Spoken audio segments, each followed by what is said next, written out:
नमस्कार, मैं हूं जोया खान।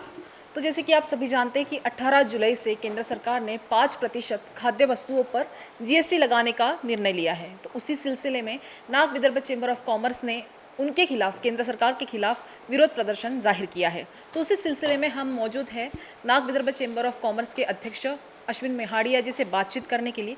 उन्हीं से हम जानते हैं कि आखिर ये पूरा मामला क्या है। सर, मेरा आपसे ये सवाल है कि जैसे कि 5% जीएसटी ये लागू होने वाली 18 जुलाई से खाद्य वस्तुओं पर, तो इससे क्या क्या नुकसान हो सकता है? मैडम, सबसे पहले तो हमारा कोई केंद्र सरकार का विरोध नहीं है। हमारा ये 5% जो खाद्यान्न वस्तुओं पे जीएसटी लगा, हमने इसका विरोध दर्शाया है। इसका जो दूरगामी परिणाम होगा कि जैसे आज कोई 10,000 रुपये का जिसको सामान लगता है महीने का, उसको 10,500 का सामान लगना चालू हो जाएगा।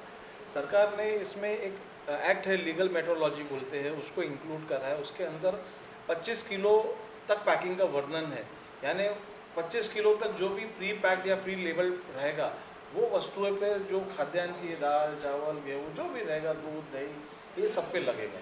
तो हमने इस चीज़ का विरोध किया है, क्योंकि जब जीएसटी 2017 जुलाई में लगा था तब गवर्नमेंट ने ये बोला था कि जो चीज़ें एग्जेम्प्टेड है, जो वैट के अंदर एग्जेम्प्टेड थी, वो जीएसटी में भी एग्जेम्प्टेड रहेगी, जिसमें ये वस्तुएँ थी।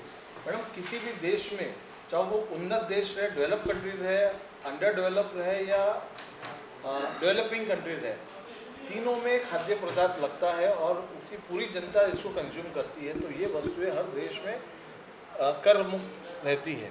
तो भारत देश में भी 70 साल 75 साल से कर मुक्त थी, तो अभी भी कर मुक्त रहना चाहिए। हाँ जी, मेरा एक और सवाल है कि 5% खाद्य वस्तुओं के जीएसटी में कौन से पदार्थ और किन किन चीज़ों का समावेश है? खाद्यान्न में यानी सभी चीज़ें जो अनाज दलहन जो लगता है वो वस्तुएं आती हैं जिससे आम जनता का पेट भरा जाता है। अगर आम जनता हमेशा यही चाहती है कि मेरा सरकार की तरफ से यही रहे कि मुझे बिना कर मुक्त के खाने को चीज़ें मिले, लेकिन अभी अगर जीएसटी 5% लग जाएगा तो महंगी होगी। एक तरफ सरकार जनता को अनाज मुफ्त में दे रही है, दूसरी तरफ उसी का टैक्स लगा रही है। तो ये सरकार के समझ के बाहर की चीज़ है कि सरकार ने एक्चुअल में खाद्यान्न वस्तुएं जो अपने स्वतंत्र भारत के पहले से कर मुक्त है उसको तो कर मुक्त करना चाहिए। मेरा एक आखिरी सवाल है सर, क्या लगता है इस विरोध प्रदर्शन में क्या प्रतिसाद मिला, और आपको क्या लगता है कि इस विरोध प्रदर्शन से कुछ ना कुछ असर पड़ सकता है? नहीं, विरोध प्रदर्शन करना लोकतंत्र में सबका समान अधिकार है।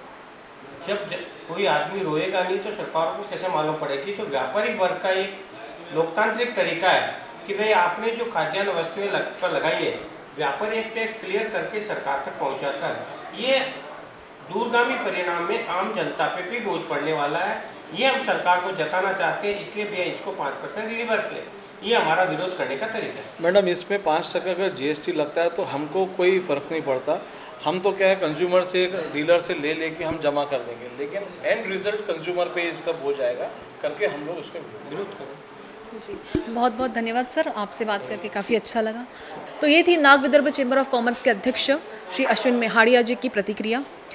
तब तक बने रहिए हमारे साथ पावर ऑफ वन न्यूज़ के साथ। लाइक कीजिए, शेयर कीजिए, सब्सक्राइब कीजिए।